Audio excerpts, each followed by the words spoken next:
Hi friends, welcome back to our channel. ഇന്ന് നമ്മൾ കാണാൻ പോകുന്നത് ഫോർ എവർ യു പാർട്ട് 2ൻ്റെ മൂന്നാമത്തെ എപ്പിസോഡാണ്. എപ്പിസോഡിൻ്റെ സ്റ്റാർട്ടിങ്ങിൽ തന്നെ കാണിക്കുന്നത് ഇപ്പോൾ ടൈഫൂൺ ആണെങ്കിൽ അവൻ്റെ ഡയറിയിൽ ഫണ്ടിന് എഴുതുന്ന പോലെ എഴുതാനേ തുടങ്ങുന്നുണ്ട്. ഞാൻ അവസാനമായി ചെയ്തു, ഞാൻ സ്നേഹിക്കുന്ന ഒരാൾ എന്നെ വിട്ട് പോകാതിരിക്കാനായിട്ട് ഞാൻ സ്നേഹിക്കുന്ന മറ്റൊരാളെ എനിക്ക് ഒഴിവാക്കേണ്ടി വന്നു. അതിൻ്റെ ഇടയിൽ ടോൺഫൈ എന്നോട് ചോദിക്കുകയും ചെയ്തു ഞാൻ അവനെ വെറുക്കുന്നുണ്ടോ എന്ന്. എന്നാൽ ഒരിക്കലും എനിക്ക് അവനെ വെറുക്കാൻ പറ്റില്ല. എൻ്റെ ലൈഫിൽ ഞാൻ ഏറ്റവും കൂടുതൽ സ്നേഹിക്കുന്നുണ്ടെങ്കിൽ അത് അവനെയായിരിക്കും.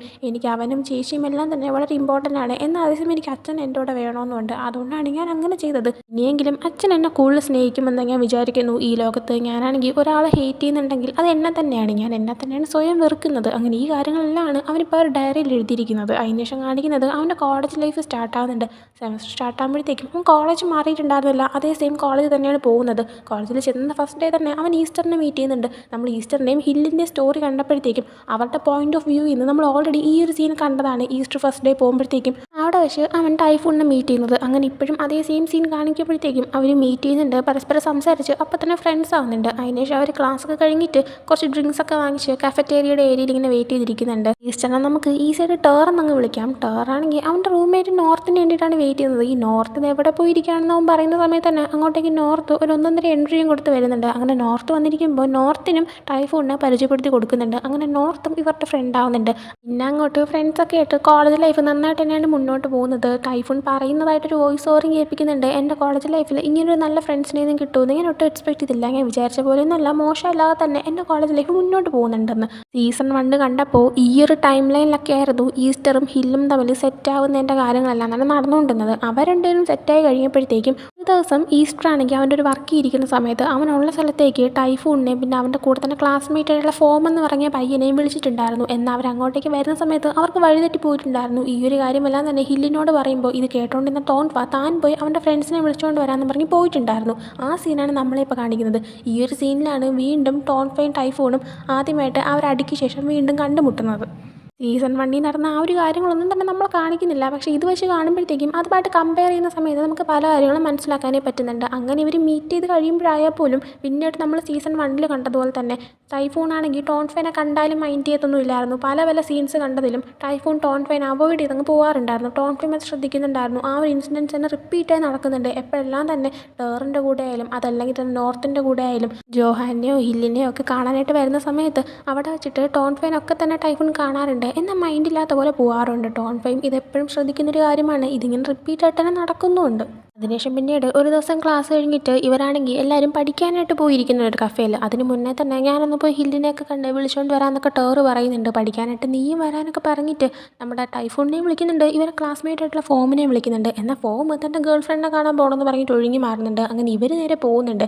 ടേറാണെങ്കിൽ ഹില്ലിൻ്റെ അടുത്തേക്ക് പോവാണ്. ആ നേരം കൊണ്ട് തന്നെ പഠിക്കാനായിട്ടിരിക്കുന്ന ഒരു കഫേയിലേക്ക് ടൈഫൂൺ എത്തിയിട്ടുണ്ടായിരുന്നു. എന്നാൽ ചെല്ലുമ്പോൾ കാണുന്ന കാഴ്ച നോർത്തും ജോഹാനും കുറച്ച് റൊമാൻറ്റിക്കൊക്കെ ആയിട്ടിരുന്നിട്ട് കിസ് ചെയ്യുന്നതാണ്. ആ കാഴ്ചയും കണ്ടുകൊണ്ട് വന്നതുകൊണ്ട് തന്നെ ഇവൻ നേരെ ഒരു കസേരയിലേക്കും തട്ടുന്നുണ്ട്. ആ ഒരു സൗണ്ട് കേട്ട് അവർ കിസ് ചെയ്ത് നിർത്തുന്നുണ്ട്. ഓ നീ വന്നോ എന്നൊക്കെ ചോദിച്ചിട്ട് പക്ഷേ അങ്ങോട്ടേക്ക് ടേറും ഹില്ലും ടോൺഫേ ഒക്കെ വരുന്നുണ്ട്. അങ്ങനെ എല്ലാവരും ഇരുന്ന് പഠിക്കുന്നുണ്ട്. ആ ഒരു ടൈമിൽ ടൈഫൂൺ ഇടയ്ക്കിടയ്ക്ക് തന്നെ ടോൺഫേനെ നോക്കുന്നുണ്ടായിരുന്നു. ടോൺഫേം ഇതൊക്കെ തന്നെ ശ്രദ്ധിക്കുന്നുണ്ടായിരുന്നു.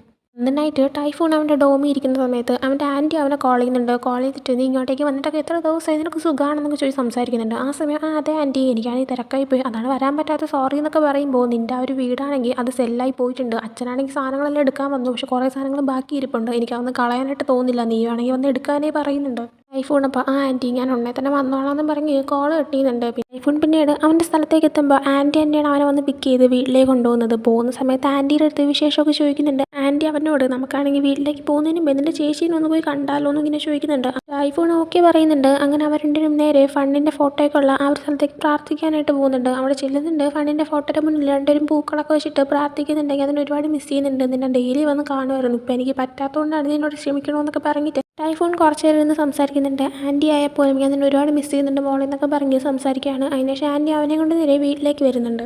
ആൻറ്റി സാധനങ്ങളെല്ലാം തന്നെ ഒരു ബോക്സിലാക്കി പാക്ക് ചെയ്ത് വെച്ചിട്ടുണ്ടായിരുന്നു. ചെല്ലുമ്പോൾ തന്നെ ആൻറ്റി ഇങ്ങനെ എടുത്ത് കാണിച്ചിട്ട് പറയുന്നുണ്ട് ഇതെല്ലാമാണ് ബാക്കി വന്ന ഫണ്ടിൻ്റെ സാധനങ്ങൾ ഇത് വെച്ചിട്ട് എന്താ ചെയ്യാൻ പോകുന്നത്, നീ കൊണ്ടുപോകുന്നുണ്ടോ അല്ലെങ്കിൽ എന്താണ് പ്ലാൻ എന്ന് ചോദിക്കുമ്പോൾ നമുക്കൊരു കാര്യം ചെയ്യാം, ഇതാണെങ്കിൽ ഡൊണേറ്റ് ചെയ്യാം, അവളുടെ സാധനങ്ങൾ ബാക്കി ഇറങ്ങിയിട്ട് ഉപകാരപ്പെടുന്നതായിരിക്കും, അവൾക്കും സന്തോഷം എന്ന് പറയുന്നുണ്ട്. ആൻറ്റി അപ്പോൾ ഓക്കെ നിൻ്റെ ഇഷ്ടം അങ്ങനെയാണെങ്കിൽ നമുക്ക് അങ്ങനെ തന്നെ ചെയ്യാമെന്ന് പറയുന്നുണ്ട്. ടൈഫൂൺ എന്നിട്ട് പുറത്തേക്ക് മാറിയിരിക്കുന്ന സമയത്ത് ആൻറ്റി മറ്റൊരു ബോക്സും കൊണ്ടുവന്നിട്ട് അവൻ്റെ മുന്നിലേക്ക് വയ്ക്കുന്നുണ്ട്. എന്നിട്ട് പറയുന്നുണ്ട്, നിനക്ക് 1 വയസ്സായപ്പോൾ തൊട്ട് തന്നെ നിൻ്റെ ബർത്ത്ഡേയുടെ ഓരോ സമയമാകുമ്പോഴത്തേക്കും നിനക്കാണെങ്കിൽ ദൂരെ നിന്ന് ഒരു സമ്മാനം വരാറുണ്ടായിരുന്നു. എല്ലാ വർഷവും അങ്ങനെ വരുന്ന ഓരോ സമ്മാനങ്ങളുണ്ട്. എന്നാൽ അതെല്ലാം തന്നെ ഫണ്ടിൻ്റെ അമ്മ എടുത്ത് കളയുമായിരുന്നു. എനിക്ക് ഇതൊക്കെ മാത്രമേ എടുത്ത് തിരിച്ചു വെച്ച് സൂക്ഷിക്കാനായിട്ട് പറ്റിയിട്ടുള്ളൂ. തോന്നുന്നത് നിൻ്റെ അമ്മ നിനക്ക് വേണ്ടി അയച്ചതെന്നാണ്. നീയാണെങ്കിൽ ഇതൊക്കെ എനിക്ക് കൊണ്ടുപൊക്കോളാനേ പറയുന്നുണ്ട്. എൻ്റെ യഥാർത്ഥ അമ്മ ശരിക്കും തനിക്ക് വേണ്ടി ഗിഫ്റ്റൊക്കെ അയച്ചു എന്നൊരു കാര്യം കൂടെ കേൾക്കുമ്പോൾ ടൈഫൂൺ ആണെങ്കിൽ ഭയങ്കര സന്തോഷിക്കുന്നുണ്ട്. ഞാൻ വിചാരിച്ചിരുന്നത് എൻ്റെ അമ്മയ്ക്ക് എന്നെ വേണ്ടാങ്ങിട്ട് പോയതാണെന്നാണ്. എന്നാൽ എൻ്റെ അമ്മയ്ക്ക് എന്നോട് സ്നേഹം ഉണ്ടല്ലോ, അത് തന്നെ മതി, വേറെ ഒരു റീസണും വേണ്ടാന്ന് പറയുമ്പോൾ ആൻറ്റി ആണെങ്കിൽ നിൻ്റെ അമ്മയ്ക്ക് നിന്നെ കാണാൻ പറ്റാഞ്ഞിട്ടായിരിക്കണം, ഇല്ലെങ്കിൽ നിൻ്റെ അമ്മ ഉറപ്പായിട്ടും നിൻ്റെ അടുത്തേക്ക് വന്നേനെന്ന് എനിക്ക് നല്ല ഉറപ്പുണ്ടെന്ന്.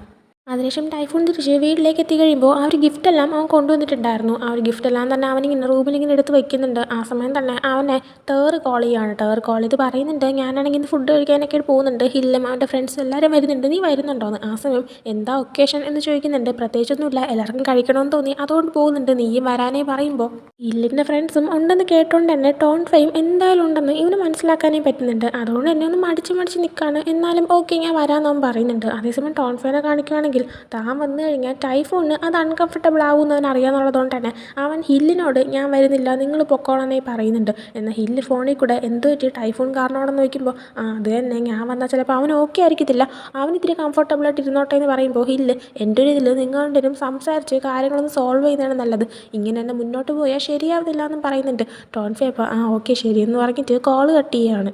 അന്ന് നൈറ്റ് ആകുമ്പോഴത്തേക്കും ജോഹാനും നോർത്തും ടേറും ഹില്ലും പിന്നെ ആർത്തിടും പിന്നെ ടൈഫൂണും കൂടെ ആയിട്ട് ഫുഡ് കഴിക്കാനായിട്ട് ചെന്നിരിക്കുന്നുണ്ട്. അവരെല്ലാവരും ഫുഡ് കഴിക്കുന്ന സമയത്ത് ടോൺഫ വരാത്തതുകൊണ്ട് തന്നെ അവൻ എന്തുകൊണ്ടാണ് വരാത്തതെന്ന് ആർത്തിട് ചോദിക്കുന്നുണ്ട്. ഹില്ല പോകാൻ ബിസിയാണെന്ന് പറയുമ്പോൾ അവൻ എന്താ ബിസിയെന്ന് ചോദിക്കുന്നുണ്ട്. ജോഹാൻ അപ്പോൾ ബിസി എന്ന് പറഞ്ഞാൽ ബിസി, ഇപ്പോൾ കൂടുതൽ നീ എന്തിനിങ്ങനെ ചോദിക്കാൻ നിനക്കൊന്ന് മിണ്ടായിരുന്നോട്ടെ എന്ന് ചോദിക്കുന്നുണ്ട്. ആ സമയം ആർത്തിടാണെങ്കിൽ എൻ്റെ പൊന്നെ ഞാനൊക്കെ 2 സെൻറ്റൻസ് അല്ലേ പറയുള്ളൂ, നീ എന്തിനാണ് എൻ്റെ തലയ്ക്ക് കയറാൻ വരുന്നതെന്ന് വെച്ചിട്ട് രണ്ടും തമ്മിൽ കീരിയും പാമ്പും ആവുന്നുണ്ട്.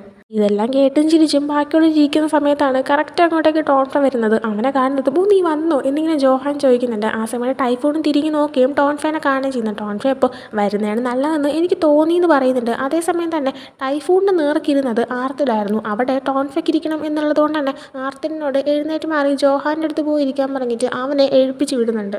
ആർത്തിട് ടോൺഫയുടെ അടുത്ത് എനിക്കാണെങ്കിൽ അവൻ്റെ അടുത്തിരിക്കാൻ തീരെ താല്പര്യമില്ല, നീ പറഞ്ഞുകൊണ്ട് മാത്രമാണ് ഞാൻ പോകുന്നതെന്നും പറഞ്ഞ് ജോഹാൻ്റെ അടുത്തേക്ക് ചെന്നിരിക്കുന്നുണ്ട്. ടൈഫൂണിന് നേർക്കായിട്ട് ടോൺഫേ ഇരിക്കുന്നുണ്ട്. അതിനുശേഷം ഇവരെല്ലാവരും ഫുഡൊക്കെ ഇങ്ങനെ കഴിക്കുന്ന സമയത്ത് ടേറും നോർത്തൊക്കെ തമ്മിൽ ഭയങ്കര തമാശയൊക്കെ പറഞ്ഞിട്ട് എൻ്റെ സ്നാക്സ് നീ കഴിച്ചു എന്തിനാണ് എടുക്കാൻ പോകുന്നത്, ഞാൻ എനിക്ക് കഴിക്കാൻ വാങ്ങിച്ചു വെച്ചിരിക്കുന്നില്ല എന്നൊക്കെ പറഞ്ഞിട്ട് ചുമ്മാ ഇങ്ങനെ കളിച്ചൊക്കെ സംസാരിച്ചുകൊണ്ടിരിക്കുന്നുണ്ട്.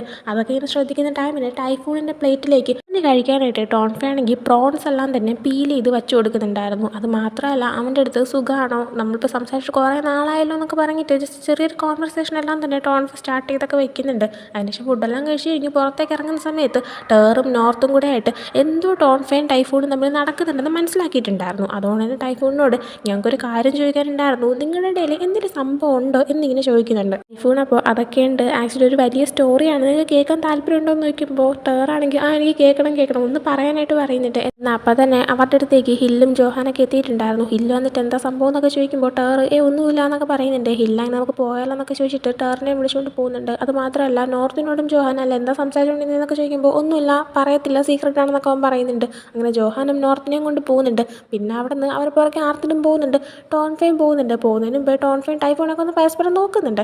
ഒരു ദിവസം രാവിലെ കാണിക്കുമ്പോൾ ടൈഫൂൺ ഉറങ്ങി കിടക്കുന്ന സമയത്ത് തന്നെ അവൻ്റെ ഡോറിൽ ആരോ ഒന്ന് നോക്ക് ചെയ്യുന്നുണ്ട്. അങ്ങനെ ശബ്ദം സഹിക്കാൻ പറ്റാതെ എഴുന്നേറ്റ് പോയി നോക്കുമ്പോഴാണ് ടേറും ദാവോയും പിന്നെ നോർത്തും കൂടെ ആയിട്ട് അങ്ങോട്ടേക്ക് വന്നിരിക്കുന്നത്. സംഭവം പറ്റുന്നതല്ല, ഇവനും ടോൺഫേയും തമ്മിൽ എന്താ സംഭവം എന്നറിയാൻ വേണ്ടിയിട്ടാണ് രാവിലെ തന്നെ 3 പേരും കൂടെ വന്നേക്കുന്നത്. എന്താ കാര്യം എന്നൊക്കെ നേരെ മനസ്സിലാക്കി പ്രശ്നമുണ്ടെങ്കിൽ സോൾവ് ചെയ്ത് കൊടുക്കാൻ വേണ്ടിയിട്ടാണ് പ്രത്യേകിച്ച് ദാവോനെയും കൊണ്ട് അവർ വന്നേക്കുന്നതെന്നും പറഞ്ഞിട്ട് എല്ലാവരും കൂടെ അകത്തേക്ക് പോകുന്നുണ്ട്. ഫുഡൊക്കെ കൊണ്ടാണ് വന്നത്. ഫോമിനെ വിളിച്ചിട്ട് ഫോമിന് ഉറങ്ങണമെന്ന് പറഞ്ഞിട്ട് അവൻ വന്നില്ല, സോ നമുക്ക് കണ്ടിന്യൂ ചെയ്യാമെന്ന് പറഞ്ഞ് ഫുഡും കഴിച്ച് സംസാരം തുടങ്ങുന്നുണ്ട്. ടൈഫൂണിനോട് എന്താ ശരിക്കും സംഭവം, എന്താണ് കാര്യങ്ങൾ, വലിയ വല്ല സീക്രട്ട് വല്ലതും ആണെന്നൊക്കെ ചോദിക്കുമ്പോൾ ശരിക്കും ഒരു വലിയ സീക്രട്ടാണെങ്കിൽ ഞാനത് പറഞ്ഞു കഴിഞ്ഞാൽ നിങ്ങൾ എന്നെ ഹെയ്റ്റ് ചെയ്യോ, എന്നോട് ദേഷ്യം തോന്നുന്നൊക്കെ ചോദിക്കുന്നുണ്ട്. എന്നാൽ അവരാണെങ്കിൽ ഇല്ല ഒരിക്കലും ഇല്ല എന്ന് പറയുന്നുണ്ട്. അത് മാത്രമല്ല ടൈഫൂണിനെ കാണാൻ ഒരു പൂച്ചക്കുട്ടീനെ പോലെ ഇരിക്കുന്നു. ഇരിക്കുന്നതുകൊണ്ട് തന്നെ അവനെ ആണെങ്കിൽ അവർ മ്യാവൂ എന്നാണ് വിളിക്കുന്നത്. അവനൊരു പൂച്ചക്കുട്ടിയായിട്ട് കണക്കാക്കിയിരിക്കുന്നതുകൊണ്ട് തന്നെ അവനോട് പറയുന്നുണ്ട്, നീ വിഷമിക്കേണ്ട മ്യാവൂ, നീ ആണെങ്കിൽ സങ്കടത്തിലോ ദേഷ്യത്തിലോ വന്നിട്ട് ഞങ്ങളെ ഇങ്ങനെ പൂച്ചക്കുട്ടികൾ മാന്തുന്ന പോലെ മാന്തിയാൽ പോലും ഞങ്ങളാണെങ്കിൽ നിന്നെ ഒന്നും പറയത്തില്ല, നിനക്ക് അതിനുള്ള പെർമിഷൻ ഞങ്ങൾ തന്നിട്ടുണ്ടെന്നൊക്കെ. അങ്ങനെ പിന്നെ ടൈഫൂൺ അവൻ്റെ ലൈഫിൽ നടന്ന കാര്യങ്ങളെല്ലാം പറയുന്നുണ്ട്. അതേസമയം ടോൺഫേനെ കാണിക്കുകയാണെങ്കിൽ അവനിപ്പോൾ കോളേജിൽ ഇങ്ങനെ നിൽക്കുന്ന സമയത്ത് അവൻ ആകാശത്തിൻ്റെ ഒരു ഫോട്ടോ എടുക്കുന്നുണ്ട്. വീണ്ടും ടൈഫൂണിനെ കാണിക്കുകയാണെങ്കിൽ ടൈഫൂൺ ഇപ്പോൾ കഥയെല്ലാം തന്നെ പറഞ്ഞു കൊടുത്ത് കഴിഞ്ഞിട്ടുണ്ട്. ടോൺഫേനെ ഭയങ്കര ഇഷ്ടമാണ് അവന്. ടോൺഫേയുടെ പേരിൻ്റെ അർത്ഥവും സ്കൈ എന്നാണ്. അതുകൊണ്ടാണ് അവൻ എപ്പോഴും ആകാശത്തിൻ്റെ ഫോട്ടോ എടുക്കുന്നത്. അങ്ങനെ ഈ ഒരു കാര്യങ്ങളെല്ലാം പറഞ്ഞു കഴിയുമ്പോൾ തന്നെ നോർത്ത് പറയുന്നുണ്ട്, അപ്പം നിനക്ക് ടോൺഫേനെ ഭയങ്കര ഇഷ്ടമാണല്ലേ? പക്ഷേ സത്യം പറഞ്ഞെങ്കിൽ ഈ കഥ കേട്ടപ്പോൾ എനിക്കാണെങ്കിൽ നല്ല ദേഷ്യം വന്നു. നിൻ്റെ അച്ഛൻ എന്ത് വൃത്തിയായിട്ട് മനുഷ്യനാണെന്നിങ്ങനെ ചോദിക്കുമ്പോഴത്തേക്കും ടേറാണെങ്കിൽ ഏട്ടാ ഒന്ന് മിണ്ടായിരിക്കണമെന്ന് പറയുന്നുണ്ട്. എന്നാൽ അതേസമയം തന്നെ നമ്മുടെ ടൈഫൂൺ പറയുന്നുണ്ട്, എനിക്ക് വേണ്ടിയിട്ട് എൻ്റെ അച്ഛനോട് നീ ഇപ്പോൾ ദേഷ്യം കാണിക്കുന്നില്ലേ, താങ്ക് യു എന്ന്. ആ സമയം നോർത്ത് എങ്ങനെ ദേഷ്യപ്പെടാതിരിക്കും, അമ്മാതിരി പെരുമാറ്റല്ലേ നിൻ്റെ അച്ഛൻ കാണിക്കുന്നതെന്ന് തിരിച്ചു പറയുന്നുണ്ട്. ടൈഫൂൺ ആ സമയം എനിക്ക് വേണ്ടിയിട്ട് എൻ്റെ അച്ഛനോട് ദേഷ്യപ്പെടുന്നുണ്ടല്ലോ, താങ്ക് യു എന്നൊക്കെ പറയുന്നുണ്ട്. അതിനുശേഷം ഇവരാണെങ്കിൽ ഒരു ഗ്രൂപ്പായിട്ട് ഇങ്ങനെ ഹഗ് ചെയ്യുന്നൊക്കെ ഉണ്ട്. നീ ഭയങ്കര സ്ട്രോങ് ആണ്, ഇത്രയും സംഭവിച്ചിട്ടും നീ ഇങ്ങനെയൊക്കെ തന്നെ സ്ട്രോങ് ആയിട്ട് ഇരിക്കുന്നുണ്ടല്ലോ എന്നൊക്കെ അവനോട് പറയുന്നുണ്ട്. ആ ടൈമിൽ നോർത്ത് നോക്കുമ്പോൾ അവിടെ റൂമിൻ്റെ സൈഡിലായിട്ട് കുറേ ഫോട്ടോ ഫ്രെയിംസ് ഒക്കെ ഇരിക്കുന്നുണ്ടായിരുന്നു. അതിലൊരു ഫോട്ടോ എടുത്ത് കാണിച്ചിട്ട് ഇതാണോ ഫണ്ണെന്നൊക്കെ ചോദിക്കുമ്പോൾ അതാണ് എൻ്റെ ചേച്ചി ഫണ്ണെന്നെല്ലാം തന്നെ ടൈഫൂൺ പറഞ്ഞു കൊടുക്കുന്നുണ്ട്. ആ സമയം നോർത്തിന് തലയിലൊരു ബുദ്ധി ഉദിക്കുന്നുണ്ട്. ഇവന് കൂട്ടു കൊടുക്കണം എന്നിങ്ങനെ പറഞ്ഞിട്ട് നോർത്തിൻ്റെയും ടേറിൻ്റെയും ദാവോയുടെയും ഓരോരോ ഫോട്ടോസ് അവിടെ ഒട്ടിച്ച് വയ്ക്കുന്നുണ്ട്. ഇത് കാണുമ്പോൾ ടൈഫൂണാണെങ്കിൽ അപ്പോൾ ഡെയിലി ഞാൻ നിങ്ങളുടെയും മുഖം നോക്കിയിട്ടാണോ ഇരുന്ന് പഠിക്കാനെന്ന് ചോദിക്കുമ്പോൾ അതെ ഇനി തൊട്ട് അങ്ങനെ വേണം ചെയ്യാനായിട്ട്, പിന്നെ ഞങ്ങളുടെ കൂടുതൽ ഫോട്ടോസൊന്നും ചോദിക്കരുത്, അങ്ങനെ ഞങ്ങൾ ആർക്കും കൊടുക്കാറൊന്നും ഇല്ല എന്നൊക്കെ അവരിങ്ങനെ തമാശയൊക്കെ പറയുന്നുണ്ട്. അതിനുശേഷം ടൈഫൂണായിട്ട് വീണ്ടും സംസാരം കണ്ടിന്യൂ ചെയ്യുമ്പോൾ ടോൺഫേയുടെ കാര്യത്തിൽ എന്താണ് ചെയ്യാൻ പോകുന്നത്, നിങ്ങൾ ഇങ്ങനെ തന്നെ ഓക്വേർഡായിട്ടിരിക്കാനാണ് പോകുന്നത്, സംസാരിച്ച് പ്രോബ്ലംസ് ഒന്ന് സോൾവ് ചെയ്യേണ്ടതെന്ന് ചോദിക്കുന്നുണ്ട്. ടൈഫൂൺ അപ്പോൾ എനിക്ക് പോയി സംസാരിക്കണമെന്നൊക്കെ ഉണ്ട്, പക്ഷേ എനിക്ക് എങ്ങനെ പോയി സംസാരിക്കണമെന്ന് അറിയത്തില്ല, സംസാരിച്ച് കഴിഞ്ഞാൽ എൻ്റെ അടുത്ത് ദേഷ്യം ഉണ്ടാവുമെന്ന് അറിയത്തില്ല, ഞാനൊരു കിട്ടിട്ട് പോയതല്ലേ. അപ്പോൾ ടോൺഫയ്ക്ക് എന്നോട് ഭയങ്കര ദേഷ്യം ഉണ്ടാകുമെന്ന് ഇങ്ങനെ ചോദിക്കുമ്പോൾ നോർത്താണെങ്കിൽ ടോൺഫയുടെ സ്ഥാനത്ത് ഞാനായിരുന്നെങ്കിൽ നിൻ്റെ ഈ സംസാരത്തിന് ഭയങ്കരമായിട്ട് ദേഷ്യം വന്നിട്ട് ഒരു അടിയും വെച്ച് തന്നേന്ന് പറയുന്നുണ്ട്. എന്നാൽ നോർത്ത് അതൊക്കെ ഒരു തമാശയ്ക്ക് വേണ്ടി പറഞ്ഞതായിരുന്നു. ടൈഫൂൺ ആ സമയത്ത് ടോൺഫയുടെ ലൈഫിൽ എനിക്കൊരു സ്ഥാനവും വേണ്ട, ലൈക്ക് ഇന്ന ആളായിരിക്കണം അങ്ങനെയൊന്നും എനിക്ക് വേണ്ട, പക്ഷേ ടോൺഫേനെ കുറിച്ച് കെയർ ചെയ്യണമെന്ന് ആഗ്രഹമുണ്ട്. അവൻ്റെ ലൈഫിൽ ആരും ഇല്ലാത്തൊരു സിറ്റുവേഷൻ വന്നാൽ അവൻ നോക്കുമ്പോൾ അവൻ്റെ അടുത്ത് ഇരിക്കാനായിട്ട് ഞാനുണ്ടെന്നൊരു ഉറപ്പ് അവന് കിട്ടണം, എനിക്ക് അത്രമാത്രം മതി എന്ന് പറയുന്നുണ്ട്. ഇതെല്ലാം ഇങ്ങനെ മിണ്ടാതെ കേട്ടോണ്ടിരുന്ന ദാവോയ്ക്ക് ആ സമയത്ത് ഒരു ഐഡിയ വരുന്നുണ്ട്. ദാവോ പറയുന്നുണ്ട്, അവൻ്റെ ലൈഫിൽ ആരെ സ്ഥാനമാണ് നിനക്ക് കിട്ടുന്നതിനും കുഴപ്പമില്ല, അവനെ നിനക്ക് കെയർ ചെയ്താൽ മതി എന്നല്ലേ പറഞ്ഞത്, അങ്ങനെയാണെങ്കിൽ നീയാണ് അവനെ കെയർ ചെയ്യുന്നത് എന്ന് മനസ്സിലാക്കാതെ തന്നെ അവനെ നോക്കാനും അവനുമായിട്ട് കമ്മ്യൂണിക്കേറ്റ് ചെയ്യാനും എൻ്റെ ഒരു ഐഡിയ ഉണ്ടെന്ന് പറയുന്നുണ്ട്. അങ്ങനെ അടുത്ത ദിവസം കോളേജിലേക്ക് വരുമ്പോൾ ടോൺഫയ്ക്ക് കൊടുക്കാനായിട്ട് കുറച്ച് ഫുഡും സംഭവങ്ങളെല്ലാം വാങ്ങിക്കൊണ്ടാണ് ടൈഫൂൺ വന്നേക്കുന്നത്. ടൈഫൂണാണ് കൊടുക്കുന്നതെന്ന് മനസ്സിലാക്കാതെ സീക്രട്ടായിട്ട് അവനിത് കൊടുക്കാനാണ് പ്ലാൻ ചെയ്ത് വെച്ചിരിക്കുന്നത്. അതാകുമ്പോൾ ടൈഫൂണിന് ഇഷ്ടമുള്ളതെല്ലാം ഇത് ലെറ്റർ പോലെ ഇങ്ങനെ എഴുതി അവന് കൊടുക്കാമല്ലോ. അങ്ങനെ ടൈഫൂൺ വാങ്ങിച്ചുകൊണ്ടുവന്ന സാധനം കാണുമ്പോഴത്തേക്കും എന്താ നീ വാങ്ങിച്ചുകൊണ്ടുവന്നതെന്നൊക്കെ നോർത്തും ടേറും ഒക്കെ ചോദിക്കുന്നുണ്ട്. ആ സമയം ടോൺഫയ്ക്ക് എന്താണ് ഫേവറേറ്റ് എന്ന് എനിക്കറിയത്തില്ലായിരുന്നു, അതുകൊണ്ട് എൻ്റെ ഫേവറേറ്റ് ആയിട്ടുള്ള സാൻഡ്വിച്ചും ചോക്ലേറ്റ് മിൽക്കും ഞാൻ വാങ്ങിച്ചു എന്ന് പറയുന്നുണ്ട്. ആ സമയം ഓക്കെ അവന് വേണ്ടിയുള്ള ലെറ്റർ എഴുതിയെന്ന് ഇങ്ങനെ ചോദിക്കുമ്പോൾ ഞാൻ എഴുതിയെന്ന് പറഞ്ഞിട്ട് ഒരു സ്റ്റിക്കിനുള്ളൊരു സ്മൈലി വരച്ചത് കാണിച്ചു കൊടുക്കുന്നുണ്ട് നോർത്ത്. അപ്പോൾ എനിക്ക് നിൻ്റെ വലിയ പ്രതീക്ഷയൊന്നും ഇല്ലായിരുന്നു, എന്നാലെങ്കിൽ ഇത്രയും പ്രതീക്ഷിച്ചില്ല, നീ ഈ സ്മൈല് മാത്രം വരയ്ക്കാതെ നിൻ്റെ മനസ്സിൽ എന്താണുള്ളത് അത് എഴുതി കൊടുക്കുക, എന്നാലേ ടോൺഫയ്ക്ക് അത് മനസ്സിലാക്കാനായിട്ട് പറ്റത്തുള്ളൂ എന്ന് പറയുന്നുണ്ട്. ആ സമയം ഓക്കെ ഞാൻ ഹലോ എന്ന് മാത്രം എഴുതി കൊടുക്കട്ടെ എന്ന് വയ്ക്കുമ്പോൾ അത് ജസ്റ്റ് ബേസിക് ആണ്, വേറെ എന്തെങ്കിലും എഴുതാനേ പറയുന്നുണ്ട്. ടൈഫൂൺ അപ്പോൾ ഓക്കെ എങ്കിൽ ഞാൻ ടോൺഫേനെ ഭയങ്കരമായിട്ട് സ്നേഹിക്കുന്നു എന്ന് എഴുതി കൊടുക്കട്ടെ എന്ന് വയ്ക്കുമ്പോൾ അത് മതി എന്ന് പറയുന്നുണ്ട്. അങ്ങനെ അവനത് എഴുതുമ്പോഴത്തേക്കും ടോൺഫ അവനെക്കാൾ മൂത്തതായതുകൊണ്ട് തന്നെ പി ടോൺഫ എന്ന് പറഞ്ഞിട്ടായിരുന്നു അവൻ വിളിക്കുന്നുണ്ടായിരുന്നത്. അപ്പം അങ്ങനെ തന്നെ എഴുതുന്നുണ്ട്. ആ സമയം അത് കഴിഞ്ഞിട്ട് ദാവോ പറയുന്നുണ്ട്, അങ്ങനെ എഴുതി കഴിഞ്ഞാൽ നമ്മൾ ജൂനിയർ ആണെന്ന് മനസ്സിലാക്കത്തില്ലേന്ന്. ആ സമയം ശരിയാണല്ലോ, ഇനി എന്ത് ചെയ്യുന്നു വയ്ക്കുമ്പോൾ നോർത്ത് ഒരു കാര്യം ചെയ്യും, എനിക്ക് നിങ്ങളെ ഇഷ്ടമാണെന്ന് മാത്രം എഴുതിയാൽ മതി, അപ്പോൾ നമ്മൾ സീനിയർ ആണോ ജൂനിയർ ആണോ എന്ന് മനസ്സിലാക്കാൻ പറ്റത്തില്ലല്ലോ എന്ന് പറയുന്നുണ്ട്. നല്ല ഐഡിയ ആണെന്ന് പറഞ്ഞിട്ട് അതുപോലെ തന്നെ എഴുതുന്നുണ്ട്. എന്നിട്ട് ആ ഒരു സ്റ്റിക്കി നോട്ടെല്ലാം തന്നെ ആ ഒരു കവറിൻ്റെ അകത്ത് ഇടുന്നുണ്ട്. പുറത്ത് ടോൺഫയ്ക്കുള്ളതാണെന്ന് പറഞ്ഞിട്ട് മറ്റൊരു സ്റ്റിക്കി നോട്ടിൽ ഇങ്ങനെ എഴുതി ഒട്ടിക്കുന്നുണ്ട്. അതിനുശേഷം ഒരു അവസരം കിട്ടുമ്പോൾ എങ്ങനെയും അതാണെങ്കിൽ ടോൺഫയുടെ സ്ഥലത്തേക്ക് ടോൺഫ കാണാതെ കൊണ്ടുവയ്ക്കണമെന്ന് ഒരു പ്ലാൻ ചെയ്തിരിക്കുന്നുണ്ട്. ആ സമയമാണ് വാഷ്റൂം ഏരിയയിലോട്ട് ആർട്ടിൽ വരുന്നത്. ആർട്ടിൽ ബാത്റൂമിൻ്റെ അകത്തേക്ക് കയറി പോകുന്ന കാണുമ്പോഴത്തേക്കും ഇത് തന്നെയാണ് പറ്റിയ അവസരം, ഒരു കാര്യം ചെയ്യും അവിടെ കൊണ്ടങ്ങ് വെച്ചേക്ക്. ആർട്ടിൽ തിരിച്ചിറങ്ങി വരുമ്പോഴത്തേക്കും ഈ കവർ കാണും ടോൺഫയ്ക്കുള്ളതാണെന്ന് മനസ്സിലാക്കുമ്പോൾ അവനാണെങ്കിൽ ടോൺഫയുടെ കൈ കൊണ്ട് കൊടുത്തോളൂ എന്ന് പറയുന്നുണ്ട്. ഇത് കേട്ട് നോർത്ത് ടോൺഫയ്ക്ക് എത്രയോ ഫ്രണ്ട്സ് ഉണ്ട്, എന്നിട്ട് ഈ പൊട്ടം മാത്രമാണ് ഈ സമയത്ത് കയറി വന്നത്, ഇവനെങ്കിൽ ഇനിയിപ്പോൾ ഇവനെ വെച്ച് തന്നെ അങ്ങ് പരിപാടി ഒപ്പിക്കാമെന്ന് പറഞ്ഞിട്ട് നോർത്ത് തന്നെ ഒരു കവർ വാങ്ങിച്ച് ബാത്റൂമിൻ്റെ ഫ്രണ്ടിലായിട്ട് കൊണ്ടുവയ്ക്കുന്നുണ്ട്. ആർട്ടിനാണെങ്കിൽ പുറത്തേക്ക് ഇറങ്ങി വരുമ്പോൾ ഈ ഒരു കവർ കാണുന്നുണ്ട് ഫ്രണ്ടിൽ ടോൺഫയ്ക്കുള്ളതാണെന്ന് പറഞ്ഞ് ഇങ്ങനെ എഴുതി വെച്ചിരിക്കുന്നത് കാണുമ്പോൾ ഞാനെന്നാ വേലക്കാരനോ ഡെലിവറി ചെയ്യാൻ എന്നെ കിട്ടൂല എന്നൊക്കെ അവൻ പറയുന്നുണ്ട്. എന്നിട്ട് ആരെങ്കിലും കൊണ്ടുപോകാൻ നോക്കിയിട്ട് ആ ഒരു കവറിൻ്റെ അതിരിക്കുന്ന സാൻഡ്വിച്ച് അവൻ അവിടെ അച്ഛനടുത്ത് കഴിക്കുന്നുണ്ട്. എന്നിട്ട് ആ ഒരു കവർ ടോൺഫയുടെ കൈ കൊടുക്കാനായിട്ട് കൊണ്ടുപോകുന്നുണ്ട്. എന്നാൽ ഇതെല്ലാം തന്നെ നമ്മുടെ നോർത്തും ഫ്രണ്ട്സൊക്കെ കണ്ടുകൊണ്ടിരുന്നതുകൊണ്ട് തന്നെ ഇവ എന്ത് ചെക്കനാ, അതെടുത്ത് അവൻ കഴിച്ചു എന്നും പറഞ്ഞുകൊണ്ട് നിൽക്കുന്നുണ്ട്. കുഴപ്പമില്ല, ആ ഒരു ലെറ്റർ എന്തായാലും ടോൺഫയുടെ കയ്യിൽ അവൻ ഏൽപ്പിക്കുമെന്ന് ടൈഫൂണിനെ പറഞ്ഞ് ഒരു സമാധാനിപ്പിക്കുന്നുണ്ട്. ആ സമയം എന്താവോ ഇവനാണല്ലേ ആർത്തിഡ്, എന്ത് മോശം സ്വഭാവമാണെന്ന് പറയുമ്പോൾ നോർത്ത് ശരിയാണ്, ആ ലെറ്റർ എങ്കിലും കൊണ്ട് എത്തിച്ചാൽ മതിയായിരുന്നു, ഇനിയിപ്പോൾ അതും അവൻ തിന്നോന്നൊക്കെ ഇങ്ങനെ പറഞ്ഞുകൊണ്ട് ഇരിക്കുന്നുണ്ട്. ഇതേസമയം ആർത്തിഡ് ക്ലാസ്സിലേക്ക് ചെന്നിട്ട് ആ ഒരു കവർ ടോൺഫയുടെ കയ്യിലേക്ക് കൊടുക്കുന്നുണ്ട്. ഇത് ശ്രദ്ധിച്ചിട്ട് ജോഹാനാണെങ്കിൽ നിനക്കിപ്പോൾ ഭയങ്കരമായിട്ട് ഫോളോവേഴ്സൊക്കെ കൂടുന്നുണ്ടല്ലോ, ഇന്ന് തന്നെ എന്തുമാത്രം ഇതുപോലെ കവറാക്കി കിട്ടിയെന്നൊക്കെ ഇങ്ങനെ ചോദിക്കുന്നുണ്ട്. അതേസമയം തന്നെ ആർത്തിഡ് കഴിച്ചുകൊണ്ടിരിക്കുന്ന ഒരു സാൻഡ്വിച്ച് ആ കവറിൻ്റെ അകത്ത് ഉണ്ടായിരുന്ന സംഭവമാണെന്ന് ടോൺഫയ്ക്ക് മനസ്സിലാക്കാനേ പറ്റിയിട്ടുണ്ടായിരുന്നു. അതുകൊണ്ട് തന്നെ അത് കൊള്ളാമെന്ന് നോക്കുമ്പോൾ ആ തെളിപ്പിന് അടിപൊളിയാണെന്നൊക്കെ പറയുന്നുണ്ട്. അത് കേട്ടിട്ട് ടോൺഫ അവൻ്റെ പഠിത്തം കണ്ടിന്യൂ ചെയ്യുമ്പോഴത്തേക്കും ആ കവർ നീ ഓപ്പൺ ചെയ്ത് നോക്കുന്നില്ലേ എന്ന് ആർത്തിട്ട് ചോദിക്കുന്നുണ്ട്. ടോൺഫ ഇപ്പോൾ അതിൻ്റെ അകത്തുള്ളതെല്ലാം നീ എടുത്തില്ല എന്ന് ചോദിക്കുമ്പോൾ ഇല്ലല്ല ഇനി ഉണ്ടെന്ന് പറയുന്നുണ്ട്. അങ്ങനെ ടോൺഫ ഒരു കവർ ഓപ്പൺ ചെയ്യുമ്പോൾ അതിൻ്റെ അകത്തുനിന്ന് ചോക്ലേറ്റ് മിൽക്കും കിട്ടുന്നുണ്ട്. അതപ്പം തന്നെ ആർത്തിട്ട് വാങ്ങിച്ച് കുടിക്കുന്നുണ്ട്. എന്നിട്ട് നോക്കുമ്പോൾ ഒരു ലെറ്റർ അതിൻ്റെ അകത്ത് ഇരിക്കുന്ന കാണുന്നുണ്ട്. എടുത്ത് നോക്കുമ്പോൾ എനിക്ക് നിങ്ങൾ ഭയങ്കര ഇഷ്ടമാണെന്നാണ് അതിൻ്റെ അകത്ത് എഴുതി വെച്ചിരിക്കുന്നത്. അത് കാണുമ്പോഴത്തേക്കും അവൻ ചെറുതായിട്ട് ചിരിക്കുന്നുണ്ട്. അത് ശ്രദ്ധിച്ചിട്ട് ജോഹാൻ എന്താ കാര്യം എന്ന് നോക്കുമ്പോൾ ഒന്നുമില്ല, ജസ്റ്റ് കാണുമെങ്കിൽ ക്യൂട്ടായിട്ടുണ്ടെന്ന് ഇങ്ങനെ പറയാണ്. അന്ന് നൈറ്റ് വീട്ടിലിരുന്ന് പഠിക്കുന്ന സമയത്ത് ടൈഫൂൺ ഇങ്ങനെ വിചാരിക്കുന്നുണ്ട് കൊടുത്ത സംഭവം ടോൺഫയുടെ കൈ കിട്ടിക്കാണോ, പ്ലാൻ വർക്കാവുന്നുണ്ടോ എന്നൊക്കെ. ആ സമയം തന്നെ നോർത്ത് അവൻ്റെ വോയിസ് മെസ്സേജ് ഇടുന്നുണ്ട്, നാളെ തൊട്ട് നമ്മൾ മെയിൻ പ്ലാൻ സ്റ്റാർട്ട് ചെയ്യും, നിനക്ക് വേണ്ടിയിട്ട് അവർ കവർ കൊടുക്കാനായിട്ട് ഒരാളങ്ങനെ സെറ്റാക്കിയിട്ടുണ്ട്, ആളുടെ പേര് ബോബി എന്നാണ്, അവന് ഒരിക്കാൻ കോള ഡെയിലി വാങ്ങിച്ചു കൊടുത്താൽ മതി, അതിന് പകരമായിട്ട് അവൻ ഡയറക്റ്റ് ടോൺഫയുടെ കയ്യിൽ ഈ കവർ കൊണ്ട് കൊടുത്തോളും.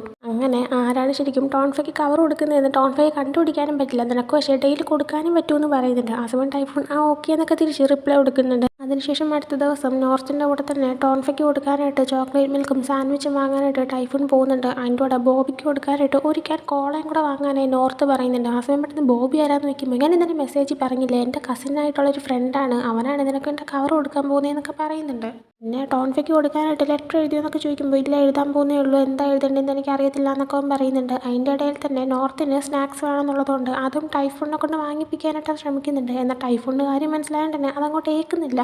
പിന്നെ അതിനുശേഷം പുറത്തേക്ക് വന്നിരിക്കുമ്പോഴത്തേക്കും ടൈഫൂണാണെങ്കിൽ അവന് കൊടുക്കാനായിട്ടുള്ള ലെറ്റർ എഴുതുന്നുണ്ട്. എന്നിട്ട് എൻ്റെ ഹാൻഡ് റൈറ്റിംഗ് ഓക്കെ ആണെന്നൊക്കെ നോർത്തിനോട് ചോദിക്കുന്നുണ്ട്. അതിനുശേഷം നോർത്ത് ആ ഒരു കവറും വാങ്ങിച്ച് നേരെ പോകുന്നുണ്ട്. ബോബിയുടെ അടുത്ത് പറഞ്ഞേൽപ്പിച്ച പോലെ തന്നെ ടോൺഫ ക്ലാസ്സിലേക്ക് പോകുന്ന സമയത്ത് ഒരാൾ തരാൻ പറഞ്ഞു എന്ന് പറഞ്ഞിട്ട് ബോബി ആ ഒരു കവർ ടോൺഫയുടെ കയ്യിൽ ഏൽപ്പിക്കുന്നുണ്ട്. അതിനുശേഷം ടോൺഫ ഇങ്ങനെ പഠിച്ചുകൊണ്ടിരിക്കുന്ന സമയത്ത് വേറെയും പെൺകുട്ടി വന്ന് കവറൊക്കെ അവന് കൊടുക്കുന്നുണ്ട്. ആ സമയം ടോൺഫ ഈ ഒരു കവറും ഓപ്പൺ ചെയ്യുന്നുണ്ട്. അങ്ങനെ ടൈഫൂണിൻ്റെ കവർ ഓപ്പൺ ചെയ്യുമ്പോൾ കഴിഞ്ഞ ദിവസം പോലെ തന്നെ ചോക്ലേറ്റ് മിൽക്കും സാൻഡ്വിച്ച് അതിൽ നിന്ന് കിട്ടുന്നുണ്ട്. ഇതൊക്കെ കണ്ടുകൊണ്ടിരുന്ന ആർത്തിഡ് അതെങ്ങനെ എടുക്കാമെന്നിങ്ങനെ വിചാരിക്കുമ്പോൾ ആർത്തിഡിന് അത് വേണമെന്ന് മനസ്സിലായിട്ട് ടോൺഫ തന്നെ അവന് കൊടുക്കുന്നുണ്ട്. എന്നിട്ട് വച്ചിരുന്ന ആ ഒരു ലെറ്റർ എടുത്ത് ടോൺഫ വായിക്കുന്നുണ്ട്. അതിൻ്റെ അകത്ത് ഇന്ന് ആകാശം കാണാൻ നല്ല ക്ലിയർ ആയിട്ടുണ്ട്, സൂര്യനെയും കാണാൻ നല്ല ഭംഗിയുണ്ട്, നന്നായിട്ട് മുന്നോട്ട് കൊണ്ടുപോകാൻ പറ്റിയൊരു ദിവസമാണ് ഇന്നത്തെ ദിവസം, നിനക്ക് നന്നായിട്ടിരിക്കട്ടെ എന്ന് ഞാൻ ആശംസിക്കുന്നു എന്നൊക്കെ ഇങ്ങനെ പറഞ്ഞ് എഴുതുന്നുണ്ട്. അങ്ങനെ അതൊക്കെ വായിച്ചു കഴിഞ്ഞിട്ട് ടോൺഫ പിന്നീട് അവൻ്റെ പഠിത്തം കണ്ടിന്യൂ ചെയ്യുന്നുണ്ട്. അതേസമയം ടൈഫൂണിനെ കാണിക്കുമ്പോൾ അവൻ്റെ കൂടെ ഇപ്പോൾ റൂമിൽ ദാവോയും നോർത്തും ടാറും ഇരിക്കുന്നുണ്ട്. അവരാണെങ്കിൽ ഈ ഒരു ലെറ്റർ കൊടുക്കുന്നതിനെ പറ്റി സംസാരിക്കുന്നുണ്ട്. നോർത്ത് കൊടുത്തല്ലോ ലെറ്റർ, അപ്പോൾ അതിനെന്തെങ്കിലും മറുപടി വന്നോ എന്ന് ഇങ്ങനെ ചോദിക്കുമ്പോഴത്തേക്കും ഇല്ല ഒന്നും വന്നില്ല എന്ന് പറയുന്നുണ്ട്. അത് കേട്ട് ടൈഫൂണിന് സങ്കടമായി എന്ന് മനസ്സിലാകുമ്പോൾ നോർത്ത് പറയുന്നുണ്ട് കൺസിസ്റ്റൻ്റ് ആയിട്ട് ചെയ്താൽ മാത്രമേ നമുക്കൊരു മറുപടി കിട്ടത്തുള്ളൂ, പിന്നെ നീയാണെങ്കിൽ വിഷമിക്കേണ്ട, നിൻ്റെ ഫീലിങ്സ് അവൻ്റെ അടുത്തേക്ക് എത്തുന്നുണ്ടല്ലോ, അത് തന്നെയാണ് ഏറ്റവും മെയിൻ കാര്യം. പക്ഷേ എനിക്ക് മനസ്സിലാകാത്തത് നീ എന്തിനാ ഈ ലെറ്ററൊക്കെ എഴുതി കൊടുക്കുന്നത്, നിനക്കൊന്ന് ഫോണിൽ കൂടെ മെസ്സേജ് ഇട്ടാൽ പോരെ എന്ന് ഇങ്ങനെ ചോദിക്കുമ്പോൾ ടാറ് പറയുന്നുണ്ട് ഫോണിൽ കൂടെയാണ് മെസ്സേജ് അയക്കുന്നതെങ്കിൽ പെട്ടെന്ന് വിയേർഡായിട്ട് ഇങ്ങനെ ഒരാൾ ഡെയിലി മെസ്സേജ് അയക്കുന്ന കാണുമ്പോൾ ഉറപ്പായിട്ടും ബ്ലോക്ക് ചെയ്ത് കളയത്തില്ലേ എന്നിങ്ങനെ പറയുന്നുണ്ട്. ദാവോ ആ സമയം ടൈഫൂണിനാണെങ്കിൽ ലെറ്റർ വഴി അവൻ്റെ ഫീലിങ്സ് എക്സ്പ്രസ് ചെയ്യാനാണ് താല്പര്യം, പ്രത്യേകിച്ച് അവന് ലെറ്റർ എഴുതുന്നതാണ് കൂടുതൽ ഇഷ്ടം. സോ അവൻ അവൻ്റേതായിട്ടുള്ള രീതിയിൽ അവൻ്റെ ഫീലിങ്സ് എക്സ്പ്രസ് ചെയ്യുന്നുണ്ടെന്ന് പറയുമ്പോഴത്തേക്കും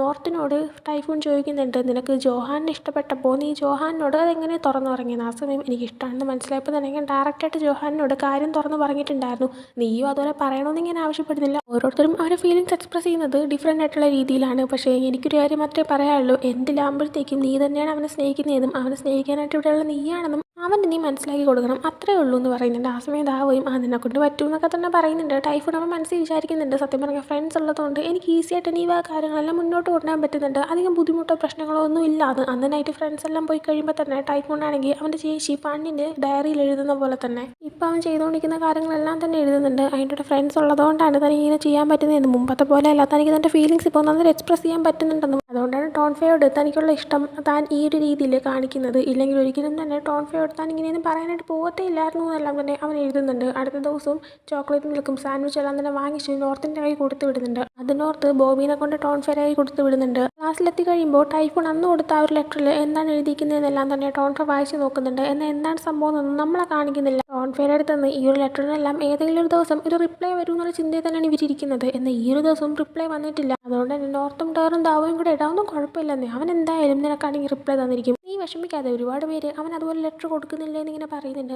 അടുത്ത ദിവസത്തേക്ക് ടോൺഫിക്ക് കൊടുക്കാനുള്ള ചോക്ലേറ്റ് മിൽക്കും സാൻഡ്വിച്ച് വാങ്ങാൻ പോകുന്ന സമയത്തും ഇത് തന്നെ സംസാരിക്കുമ്പോൾ തനിക്ക് സങ്കടമൊന്നുമില്ല. കാരണം നോർത്ത് എന്നോട് പറഞ്ഞല്ലോ, ഞാനാണെങ്കിൽ സങ്കടപ്പെടേണ്ട ആവശ്യമില്ല, കാരണം എൻ്റെ ഫീലിങ്സ് അവൻ മനസ്സിലാക്കുന്നുണ്ട്, അതിപ്പോൾ ഞാൻ ആരായാലും എന്തായാലും അത് തന്നെ എനിക്ക് ധാരാളമാണെന്നൊക്കെ പറയുന്നുണ്ട്. അതിനുശേഷം അടുത്ത ദിവസം ടൈഫൂണിൻ്റെ കയ്യിൽ നിന്ന് ടോൺഫയ്ക്ക് അത് കിട്ടുന്നുണ്ട്. ടോൺഫ ക്ലാസ്സിലേക്ക് വന്നിരിക്കുമ്പോൾ ആദ്യം തന്നെ ടൈഫൂണിൻ്റെ ആ ഒരു കവറാണ് ഓപ്പൺ ചെയ്യുന്നത്. എന്നാൽ അന്നത്തെ ദിവസം ആ ഒരു സാൻഡ്വിച്ചും ചോക്ലേറ്റ് മിൽക്കും ആർത്തത് എടുക്കാനായിട്ട് നോക്കുമ്പോൾ ടോൺഫയാണെങ്കിൽ അവന് കൊടുക്കുന്നതേ ഇല്ല. വാശി കാണിച്ച് അവൻ തന്നെ അത് എടുക്കുന്നുണ്ട്, അവൻ തന്നെ അത് കഴിക്കുന്നുണ്ട്. ആ സമയം ആർത്തത് കണ്ടോ ജോഹൻ, അവനിപ്പോൾ എനിക്ക് തരുന്നില്ല എന്ന് പറയുമ്പോൾ ഒന്ന് പോട ചെക്കാന്നുള്ള രീതിയിൽ ജോഹൻ മൈൻഡ് പോലും ചെയ്യാതിരിക്കുന്നുണ്ട്.